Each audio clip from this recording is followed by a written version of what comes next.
انتوا ما شفتوا لحمة قبل كده ولا شنو؟ اللهم اني فتحت اللايف بس علشان انا كده حاطه رجليني كده. اول ما فتحت اللايف القى لك الشير تقيل واحد هي دي رجلك؟ ده انا كنت بحسبها دماغ الفنان عادل شكل. يا اجلد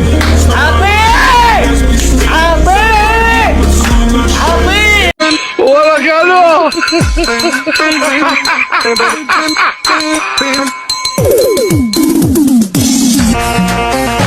هو ده السيشن بجد؟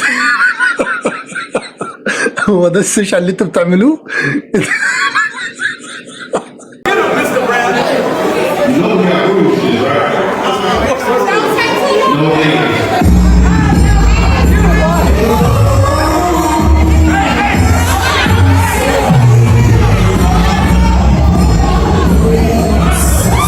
بص يا عريس، انا شايف ان ملوش لازمه الحوار اللي انت بتعمله ده بصراحه، فانجز في الدور وخد عروستك وادخل بقى.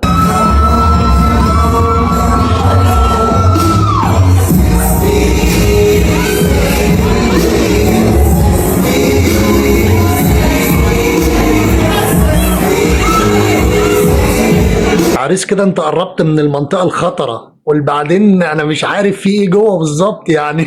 انجز واطلع.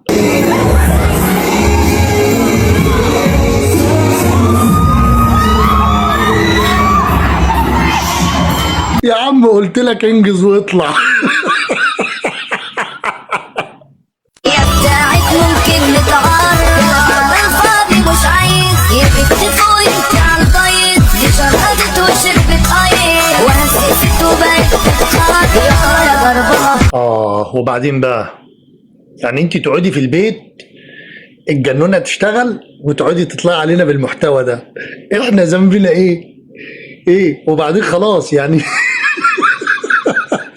انت ما تقعديش في البيت لوحدك تاني يا عيني. اهو يا ولاد الزمة رقص الجن والله قطع اخصام وسيح الزبدة. تحفة، طقم عليك تحفة، الجلابية والعجال بجد تحفة، بتقولوا علينا بلد رقاصين يا ولاد الرقاص. اتفرج يا سيادة المستشار. يا حاجة تهابي تقولي لي لا الشباب اللي عاوزة تتجوز.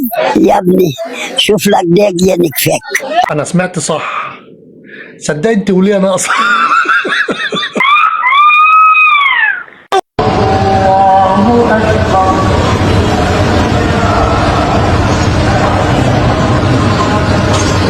استغفر الله. ما هو مش هيعمل كده من فراغ، اكيد انت عملت له حاجة. يا محمد يا نسوانجة يلي بتحب البنات، فوت على اللايف وبدي جوزك بنت كتير حلوة. فين اللايف؟ ابعتيلي اللينك. وبعدين عرفت منين المعلومات دي؟ يا بنت